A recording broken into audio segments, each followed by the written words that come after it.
Full ಎಲ್ಲೆಲ್ಲ ಕಾಲು ಹೊಡೆದಿರ್ತದೋ ಅಲ್ಲೆಲ್ಲ ಹಾಕ್ತಾ ಬರಬೇಕು ನೋಡಿ. ಈ ಥರ ಹಾಕ್ತಾ ಬಂದರೆ ನಿಮ್ಮ ಎಷ್ಟೇ ಕಾಲು ಹೊಡೆಯೋ ಸಮಸ್ಯೆ ಇದ್ದರೂ ಕೂಡ ಅದು ಬೇಗ ನಿವಾರಣೆ ಆಗ್ತದೆ.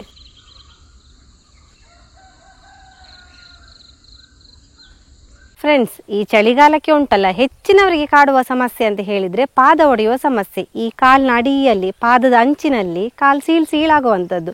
ಸೀಳು ಜಾಸ್ತಿ ಆದರೆ ರಕ್ತ ಎಲ್ಲ ಬಂದು ನಮಗೆ ನಡಲಿಕ್ಕೆ ಕೂಡ ಕಷ್ಟ ಆಗ್ತದೆ. ಅಂತಹ ಸಮಸ್ಯೆ ಇವತ್ತು ನಾನೊಂದು ಒಳ್ಳೆ ಮನೆಮದ್ದು ಮಾಡಿ ತೋರಿಸ್ತೇನೆ. ತುಂಬಾ ಸಿಂಪಲ್ ಆಗಿದೆ.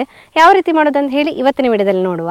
ಯಾರಾದರೂ ನಮ್ಮ ಕರಾವಳಿ ಮಿರರ್ ಚಾನಲ್ನ ಹೊಸಬರು ನೋಡ್ತಾ ಇದ್ದರೆ ಸಬ್ಸ್ಕ್ರೈಬ್ ಮಾಡೋದನ್ನು ಮಾತ್ರ ಮರಿಬೇಡಿ. ಹಾಗೆಯೇ ಫೇಸ್ಬುಕ್ ಮತ್ತು ಇನ್ಸ್ಟಾಗ್ರಾಮಲ್ಲಿ ಪೇಜ್ ಇದೆ, ಅದನ್ನು ಕೂಡ ಫಾಲೋ ಮಾಡಿ.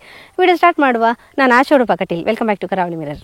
ಮೊದಲಿಗೆ ನಾವೇನು ಮಾಡಬೇಕಂತ ಹೇಳಿದರೆ ಈ ಪಾದ ಹೊಡೆಯುವ ಸಮಸ್ಯೆಗೆ ಒಂದು ಮುಲಾಮನ್ನು ರೆಡಿ ಮಾಡ್ಕೋಬೇಕು. ಮುಲಾಮ್ ಅಂತ ಹೇಳಿದರೆ ನಾವು ಅಂಗಡಿಯಲ್ಲಿ ತಂದು ಮಾಡುವಂಥದ್ದಲ್ಲ, ಮನೆಯಲ್ಲೇ ನ್ಯಾಚುರಲ್ ಆಗಿ ಮಾಡುವಂತಹ ಮುಲಾಮ್.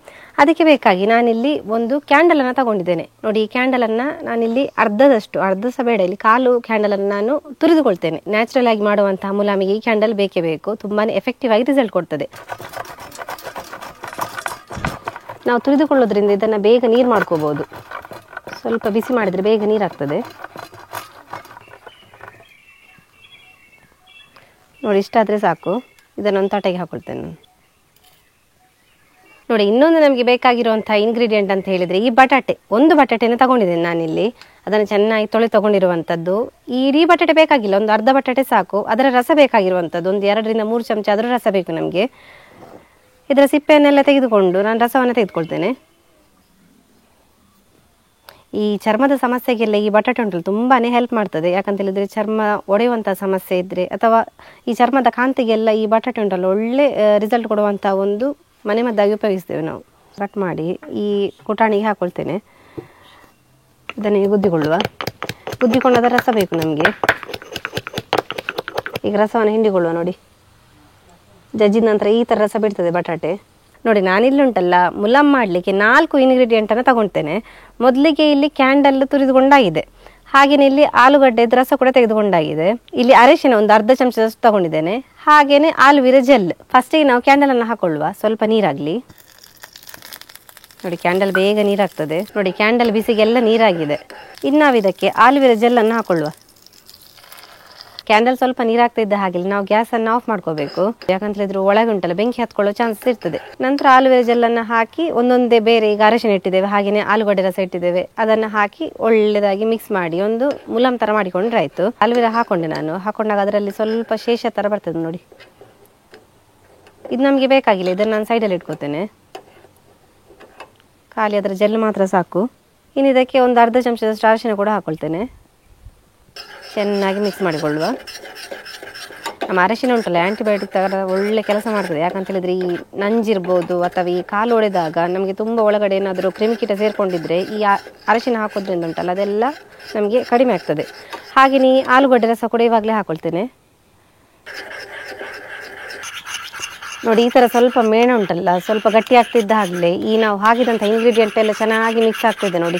ಅರಿಶಿನ ಆಗ್ಬೋದು, ಈ ಆಲೂವಿರ, ಹಾಗೆಯೇ ಈ ಆಲೂಗಡ್ಡೆ ರಸ ಎಲ್ಲ ಚೆನ್ನಾಗಿ ಮಿಕ್ಸ್ ಆಗಿ ಈ ಥರ ಒಂದು ಮುಲಾಮ್ ಥರ ರೆಡಿ ಆಗ್ತದೆ ನೋಡಿ.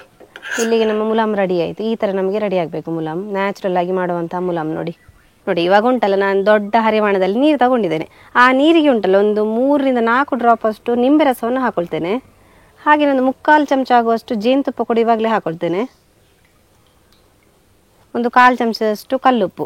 ಇಷ್ಟನ್ನು ಹಾಕಿ ಚೆನ್ನಾಗಿ ಒಂದ್ಸಲ ಮಿಕ್ಸ್ ಮಾಡಿಕೊಳ್ತೇನೆ. ಇದು ನಾವೇನಕ್ಕೆ ಮಾಡೋದಂತ ಹೇಳಿದರೆ ಈ ನೀರಲ್ಲಿ ಇವಾಗ ನಾವು ಕಾಲದಲಿಕ್ಕೆ ಉಂಟು. ಒಂದು 15 ನಿಮಿಷಗಳ ಕಾಲ ಆದರೂ ಈ ನೀರಲ್ಲಿ ಕಾಲದಬೇಕು. ಇದು ಹದಾ ಬಿಸಿ ಇರುವಂತಹ ನೀರು, ತುಂಬ ಬಿಸಿ ಅಲ್ಲ, ಹಾಗೆ ತುಂಬ ತಣ್ಣಗೆ ಕೂಡ ಇರಬಾರ್ದು, ಹದಾ ಬಿಸಿ ಇರಬೇಕು. ಆವಾಗ ನಮ್ಮ ಕಲ್ಲುಪ್ಪು ಕೂಡ ಕರಗ್ತದೆ, ಹಾಗೆ ಜೇನುತುಪ್ಪ ಕೂಡ ಚೆನ್ನಾಗಿ ಮಿಕ್ಸ್ ಆಗ್ತದೆ. ಕಾಲಿಗೆ ಕೂಡ ಸ್ವಲ್ಪ ರಿಲೀಫ್ ಆಗ್ತದೆ ನೋಡಿ. ಈ ಥರ ಕಾಲನ್ನು ನೀರಲ್ಲಿ ಅದಬೇಕು.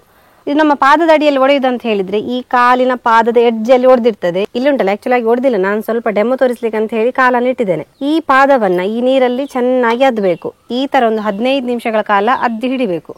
ಆವಾಗ ಸ್ವಲ್ಪ ರಿಲೀಫ್ ಆಗ್ತದೆ. ಹಾಗೆ ನಮ್ಮ ಕಾಲಿನ ಈ ಒಡೆದಿರುವಂತಹ ಸ್ಥಳದಲ್ಲಿ ಏನಾದರೂ ಬ್ಯಾಕ್ಟೀರಿಯಾ ಎಲ್ಲ ಇದ್ರೆ ಹೊರಗಡೆ ಬರ್ತದೆ ನೋಡಿ. ಇನ್ನು ನಾವೇನು ಮಾಡ್ಬೇಕಂತ ಹೇಳಿದ್ರೆ ಇದು ಗಂಜಿ ನೀರು ತಿಳಿ ಅಂತ ಹೇಳ್ತೇವೆ ನಾವು ತುಳುವಲ್ಲಿ. ಈ ಅನ್ನ ಎಲ್ಲ ಮಾಡಿದಂಥ ಈ ಬಾಯ್ಲ್ಡ್ ರೈಸ್ ಆಗಿರ್ಬೋದು ಅಥವಾ ವೈಟ್ ರೈಸ್ ಆಗಿರ್ಬೋದು, ಅನ್ನ ಮಾಡಿದಾಗ ನಮಗೆ ಈ ಥರ ತಿಳಿ ಸಿಗ್ತದೆ ನೋಡಿ, ಗಂಜಿ ಸಿಗ್ತದೆ. ಆ ಗಂಜಿಯನ್ನು ನಾನು ಹಾಗೆ ಸ್ಟೋರ್ ಮಾಡಿ ಇಟ್ಟಿದ್ದೆ, ಆ ನೀರು ನೋಡಿ. ಇನ್ನು ಈ ನೀರಲ್ಲಿ ಒಂದು 15 ನಿಮಿಷಗಳ ಕಾಲ ಹಾಗೆ ಕಾಲನ್ನು ಅದ್ದಿ ಇಡಬೇಕು. ನೋಡಿ ಇವಾಗ ಕೂಡ ಹಾಗೆಯೇ ನಮ್ಮ ಪಾದ ಒಡೆದಂತಹ ಸಮಸ್ಯೆ ಇರ್ತದೆ ನೋಡಿ, ಆ ಪಾದವನ್ನು ಈ ನೀರಲ್ಲಿ ಹೀಗೆ ಅದ್ದಿ ಇಡಬೇಕು. ಪಾದ ಫುಲ್ ಮುಳುಗಬೇಕು ಈ ತೆಳಿ ನೀರಲ್ಲಿ. ಮೊದಲೆಲ್ಲ ಉಂಟಲ್ಲ ನಮ್ಮ ಅಜ್ಜಿಯಂದಿರಾಗಿರ್ಬೋದು ಅಥವಾ ಚಿಕ್ಕಂದಿರ್ಬೇಕಾದ್ರೆ ನಾವು ಈ ತರ ಮನೆ ಮದ್ದು ಮಾಡಿಕೊಳ್ತಾ ಇದ್ವಿ. ಮೊದಲೆಲ್ಲ ನಮಗೆ ಮುಲಾಮೆಲ್ಲ ಇರ್ಲಿಲ್ಲ ನೋಡಿ. ಹಾಗಿದ್ದಾಗ ಈ ಮನೆಯಲ್ಲಿ ಸಿಂಪಲ್ ಆಗಿ ಈ ಗಂಜಿ ನೀರಲ್ಲಿ ನಾವು ಕಾಲು ಅದ್ದಿ ಉಂಟಲ್ಲ, ನಮ್ಮ ಸಮಸ್ಯೆಯಿಂದ ಹೊರಗೆ ಬರ್ತಾ ಇದ್ವಿ ನಾವು. ನೋಡಿ ತೆಳಿ ನೀರಲ್ಲಿ ನಮ್ಮ ಕಾಲನ್ನು ಅದ್ದಿ ಆಗಿದೆ. ಇನ್ನು ನಾವೇನ್ ಮಾಡ್ಬೇಕಂತ ಹೇಳಿದ್ರೆ ಅವಾಗಲೇ ರೆಡಿ ಮಾಡಿ ಇಟ್ಕೊಂಡಂತಹ ಮುಲಾಮನ್ನ ಹಾಕ್ಬೇಕು. ನೋಡಿ ಇದು ಆಕ್ಚುಲಿ ನೀವು ಅನ್ಕೋತಿರ್ಬೋದು ಇಲ್ಲಿ ಕಾಲಲ್ಲಿ ಏನಿಲ್ಲ ಆದ್ರೆ ಕೂಡ ಇಷ್ಟೆಲ್ಲ ಮಾಡ್ತಿದ್ದೇನೆ ಅಂತ ಹೇಳಿ. ಇದು ಚಿಕ್ಕ ಹುಡುಗಿಯ ಕಾಲು, ಏನಿಲ್ಲ ಇದರಲ್ಲಿ, ಆದ್ರೂ ಕೂಡ ನಿಮ್ಗೆ ಡೆಮೋ ತೋರಿಸ್ಬೇಕಾಗಿ ನಾನಿಲ್ಲಿ ಮಾಡ್ತಾ ಇರುವಂತದ್ದು. ನೋಡಿ ಇಲ್ಲಿ ಒಡೆದಿರ್ತದೆ ಅಂತ ಹೇಳಿ ಅನ್ಕೊಳ್ಳಿ. ಈ ಕಾಲಿನ ಪಾದಕ್ಕೆ ಉಂಟಲ್ಲ ಈ ತರ ಮುಲಾಮನ್ನ ಹಚ್ತಾ ಬರಬೇಕು. ಫುಲ್ ಎಲ್ಲೆಲ್ಲ ಕಾಲು ಒಡೆದಿರ್ತದೋ ಅಲ್ಲೆಲ್ಲ ಹಾಕ್ತಾ ಬರ್ಬೇಕು. ನೋಡಿ ಈ ತರ ಹಾಕ್ತಾ ಬಂದ್ರೆ ನಿಮ್ಮ ಎಷ್ಟೇ ಕಾಲು ಒಡೆಯುವ ಸಮಸ್ಯೆ ಇದ್ರೆ ಕೂಡ ಅದು ಬೇಗ ನಿವಾರಣೆ ಆಗ್ತದೆ.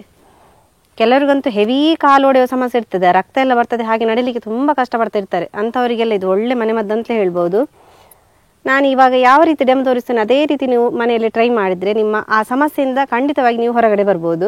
ನಾನಿವತ್ತಿನ ಮನೆ ಮದ್ದಿಗೆ ಮೊದಲಿಗೆ ಈ ಹದಾ ಬಿಸಿ ನೀರಲ್ಲಿ ಕಾಲನ್ನ ಇಟ್ಟು ಒಂದು 15 ನಿಮಿಷಗಳ ಕಾಲ ಬಿಡ್ಲಿಕ್ಕೆ ಹೇಳಿದೆ. ಅದೇನಕ್ಕಂತ ಹೇಳಿದ್ರೆ ಕಾಲು ಸ್ವಲ್ಪ ಉಂಟಲ್ಲ ರಿಲೀಫ್ ಆಗ್ತದೆ, ಆ ನೋವಿನಿಂದ ಸ್ವಲ್ಪ ನಮಗೆ ರಿಲೀಫ್ ಆಗ್ತದೆ. ಅದ ನಂತರ ತೆಳಿ ನೀರಲ್ಲಿ ನಾನು ಅದ್ಲಿಕ್ಕೆ ಹೇಳಿದೆ, ಅದು ಕೂಡ ಹಾಗೆ 15 ನಿಮಿಷಗಳ ಕಾಲ ಅದ್ಬೇಕು. ಹಾಗೆ ಅದ್ದೋದ್ರಿಂದ ಕಾಲಿನ ಒಳಗಿರುವಂತಹ ಬ್ಯಾಕ್ಟೀರಿಯಾಗಳೆಲ್ಲ ಹೊರಗೆ ಬಂದು ನಮಗೆ ಕಾಲು ಉಂಟಲ್ಲ ಇದು ಒಡೆದಿರ್ತದೆ ನೋಡಿ, ಅದು ಮುಚ್ಚಲಿಕ್ಕೆ ಸ್ವಲ್ಪ ಹೆಲ್ಪ್ ಆಗ್ತದೆ.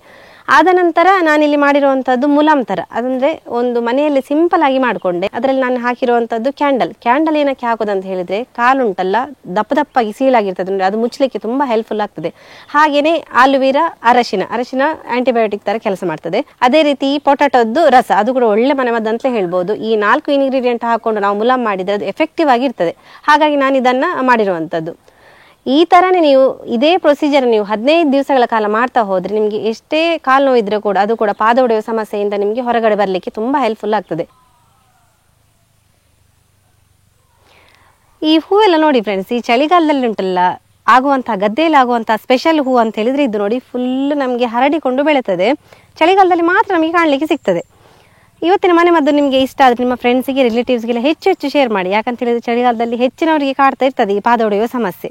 ಹಾಗೆಯೇ ಈ ವಿಡಿಯೋ ಇಷ್ಟ ಆದರೆ ಒಂದು ಕಮೆಂಟ್ ಮಾಡೋದನ್ನು ಮಾತ್ರ ಮರಿಬೇಡಿ. ಯಾರಾದರೂ ನಮ್ಮ ಕರಾವಳಿ ಮಿರರ್ ಚಾನಲ್ ಹೊಸಬರು ನೋಡ್ತಾ ಇದ್ರೆ ಸಬ್ಸ್ಕ್ರೈಬ್ ಮಾಡಿ. ಹಾಗೆಯೇ ಫೇಸ್ಬುಕ್ ಮತ್ತು ಇನ್ಸ್ಟಾಗ್ರಾಮಲ್ಲಿ ಪೇಜ್ ಇದೆ, ಅದನ್ನು ಕೂಡ ಫಾಲೋ ಮಾಡಿ. ಹೀಗೆ ನಾವು ಇಂಟ್ರೆಸ್ಟಿಂಗ್ ವಿಡಿಯೋದೊಂದಿಗೆ ಮುಂದೆ ಸಿಗ್ತಾ ಇರ್ತೇವೆ. Thank you.